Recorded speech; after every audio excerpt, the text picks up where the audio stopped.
In this video, we'll summarize the highlights from Chapter 2 of Introduction to Biblical Interpretation. Chapter 2 is entitled The History of Interpretation. As we approach this, I'd like to invite you to reflect what, in your estimation, may be the earliest example of an instance, a historic instance, when Bible interpretation was taking place.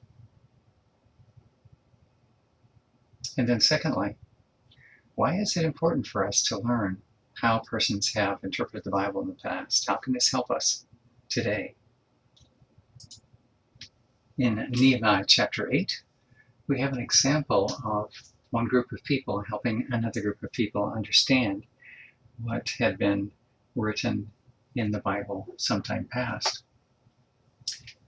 The book of the law of God was being read to the people after they had returned from the exile back to Palestine. And there was a group of people that, as you see in the bold type towards the bottom, were making it clear and giving the meaning. They were interpreting it, helping to make sure that the congregation, the audience, understood what they were hearing. This may be the earliest example of interpreting of the Bible by one group for the benefit of another group. There are several eras that we'll look at in this history of interpretation. Let's get a snapshot of what those are. First, the Jewish era. How were Jewish people interpreting the Bible? We have records of this.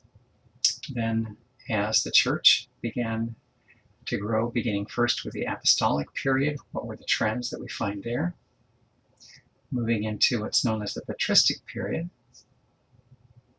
And then in the Middle Ages, followed by the Reformation, and then some trends that followed the Reformation, leading up to things going on in the modern era. As we study these various periods, we'll find there were particular trends or patterns that characterize these eras. And some of these trends we find pertain even to how we interpret the Bible today. It's not as though we're doing things entirely differently than all of them. There's certainly some periods that we're more comfortable with than others. In order to get a sense of what the end goal is of this survey of history, let's take a look at what these trends are. We're going to find that in the Apostolic and Reformation era, they use something that we'll explain as typology. The church fathers used a method known as allegory. Again, we'll be explaining these, but this is just a preview to see where we're ending up in this lecture. In Antioch, and also hundreds of years later in the Reformation, we find the interpreters using what we call a historical grammatical approach. This is much like we recommend today.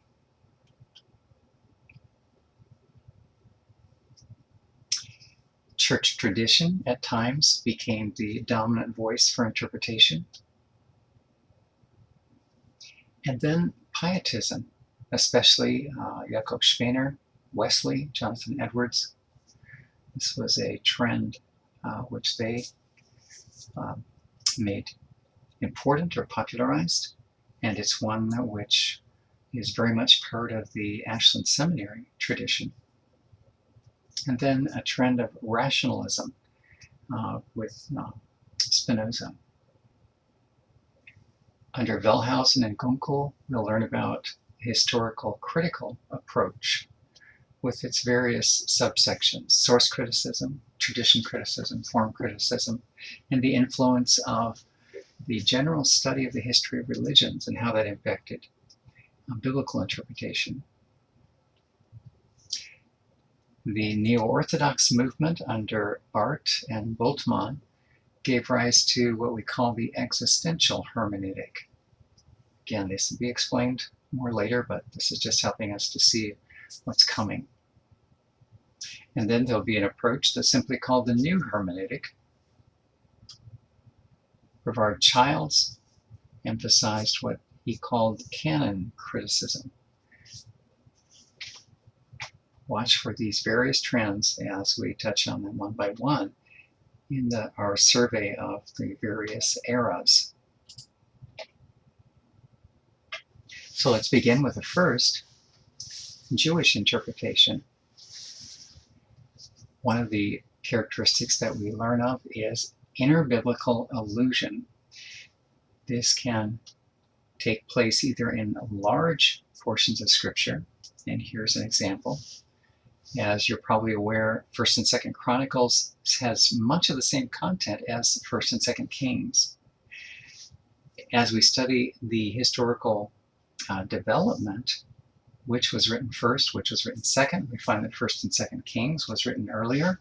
It tends to be a straight up account. There's certain priorities that were followed by the writers of 1st and 2nd Kings, what they felt was important. And then we come to 1st and 2nd Chronicles as they retell information, or we might say reinterpret the same material in Kings.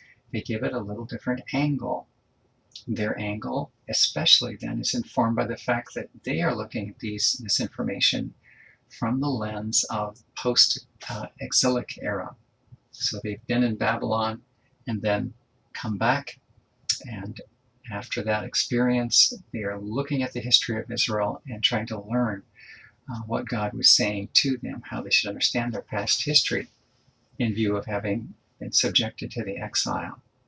So Chronicles interprets 1st and 2nd Kings on an extensive scope. Sometimes we have interbiblical allusion, one part of the Bible mentioning or enlarging something that's already said, and sometimes it's very small, so it could be as brief within the same phrase, and not one book to another, but here just one within one couple of adjacent phrases. We find in Genesis 23 the account of Sarah's death as the wife of Abraham. We find out where she died, Kiryat Arba. And then the writer adds this, that is Hebron. Evidently, some of the people reading, coming across this place name, Toponym Kiryat Arba, wouldn't know where that is.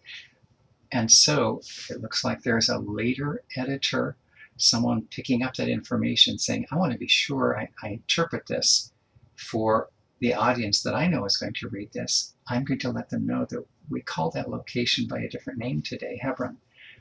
So he was interpreting Kiryat Arba for a later audience so that they would understand what God was saying. Interbiblical allusion is happening within the corpus of the Bible itself. And now we're coming to interpretation of the Bible after the Bible is finished being written, collected, and canonized. We're looking at Jewish interpretation at this point. And there are 3 phases. Each of them is associated with a particular location. So the first, Hellenistic Judaism, is associated with the Jewish community outside of Israel in Alexandria, northern Egypt. And you can see the fundamental time period, about 400 years. Plato was not Jewish, but his philosophy is infiltrating or evident, influential in Hellenistic Judaism. So keep in mind that Plato had this understanding that there are eternal truths which lie in a realm beyond the visible realm. So absolute truth is not something that you can see. A classic example is if you have the concept of a table, a flat surface supported by some pillars. You can look at one example of a table, and it belongs to that grouping, that theme. But Plato would say that the concept of a table, there is a concept, an ideal table, which is not in the physical realm. It's more in the ethereal realm. Now, if we bring that into biblical interpretation, what we find the Jewish interpreters in the community of Alexandria, Hellenistic era, Hellenistic meaning Greek influence, Greek era. It means that they would look at a passage of Scripture and say that the truth that God intended is not simply lying on the surface. Rather, it's in a different realm. It's deeper. And so they would appeal to the allegorical method, saying one thing is described here, but it means something else. Here's an example. Philo, Jewish interpreter, coming to passage in Genesis where it says there was a river that divided into 4 different branches. Now he names what those branches are. This is where it becomes allegorical. The river's allegorical. He says there represents 4 values: prudence, temperance, courage, and justice. Incidentally, how does he know that they are these? Well, he is influenced by Greek philosophy, Hellenistic philosophy. Those 4 were known to be important values, traits of goodness. So that's an allegorical interpretation of something on the surface, the Edenic rivers in Genesis. As you think about allegorical interpretation, I wonder if you're coming to the conclusion that it can be problematic, because how you label those 4 rivers might be different than how I label the 4 rivers. It could be arbitrary and just up to the individual interpreter without any firm grounding. So that should make us uneasy. After Hellenistic, then the Qumran community, not surprisingly the locale it's associated with is Qumran, and you can see the basic time frame. The Qumran community was separatistic. They're in Israel, but they're trying to pull away to protect a sense of religious purity. They thought of themselves as the inheritors of prophecies. In fact, they thought the prophecies, the end times prophecies, were coming true. Eschatology was coming true right in their era. In terms of interpretive technique, atomization, taking a text and dividing it into small phrases. Rabbinic Judaism, rabbinic interpretation, a couple of centuries on either side of roughly the breaking point, the birth of Christ, located principally right in Jerusalem. And here there's several subpoints that the authors of our textbook go into. It's a lot of information. Let's just let these slides review for us what you've read, and you may want to refer back to these. First is types of content. These are not documents, but these are styles of commenting or interpreting that you'll hear about as Jewish interpretation of the rabbinic sort. The first is halacha, halacha. Halach is the Hebrew verb to go or to walk. If a Jewish commentary is described as halachic, that means it's offering rules to travel, to behave, rules to conform oneself, not just for actual transit, but for conduct. This will be fairly specific. In contrast, there is Haggadah, from a Hebrew term that means to tell or recite. And so in Haggadic material, we'll find the commentators retelling stories, biblical stories, or bringing in proverbs from the Hebrew Bible, the Old Testament, for edification, not so much saying exactly how one should live. So we have halachic and we have Haggadic types of content. Now, we're coming next to actual literary works. The Mishnah, the Avot, sometimes it's called the Pirkei Avot, and the Talmuds, a couple of communities each produced Talmuds. These on the screen are subordinated in chronological order, and it's consequently the later ones in it are derivative in a sense and supportive of the earlier ones. So the Mishnah is the big one. The Mishnah, as our textbook talks about, draws from oral conversations that were recorded in the time of some very influential teachers, Hillel and Shammai. Mishnah has the Hebrew sense of something that is second, or the second law. The primary law would be the Pentateuch. It would be the Mosaic law. Mishnah would be the secondary law. And over time, the Mishnah came to be thought of as representing additional information spoken by God to Moses at Sinai that was not written down. Primary law was written down, secondary law was oral. So this is the oral law. Consequently, in the Jewish community, it has great weight. The derivative or secondary document, the avot, av is father, so plural is avot, the fathers, same to the fathers. These gave credence to the idea that the Mishnah really had its roots in teachings that Moses handed down orally, told from one to the next, that had not been written down. And then we have the Talmuds. The Jewish community was found in different places. Some were in Palestine, some were still in Babylon as a result of the exiles. Not everyone returned back to Israel when they were given the opportunity. So there was a very robust community in Babylon. So we have Jewish religious communities that are worshiping and continuing their religious faith and tradition, and also writing things down. They're writing down Talmuds. So you have the Palestinian Talmud and you have the Babylonian Talmud. This is biblical interpretation of a more topical sort. And once again, giving support for the Mishnah. What principles did the rabbis follow? One of the most overarching ones, and our textbook gives some great examples of this, is that they would appeal to the rabbis under whose tutelage they grew up. Frankly, it's not unlike our style of writing a term paper and citing in footnotes where we got our information. It's attribution. Now, admittedly, sometimes we're citing information we may disagree with, but if all the information that we cited in our footnotes, all the authorities, was acknowledging our indebtedness to scholars who are more, what should we say, revered, or in a position of authority for people who respect, it's that sense that would then represent the primary interpretive principle.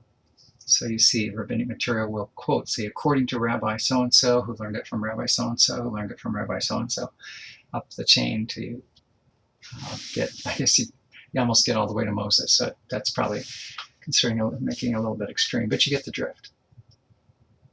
You'll find two terms in quotes here, Peshat and Midrash, and these are two styles or branches of interpretation under the umbrella of rabbinic. Peshat is a term that means what is simple or plain, and so we will find some explanations of a biblical material or interpretations. They'll just say, kind of making this one up, you can find some real ones in the textbook. You're not supposed to carry a bushel of wheat on the Sabbath because it's a day of rest, then you're not supposed to carry a bushel of wheat on the Sabbath because it's a day of what? Just straight up. That would be simple.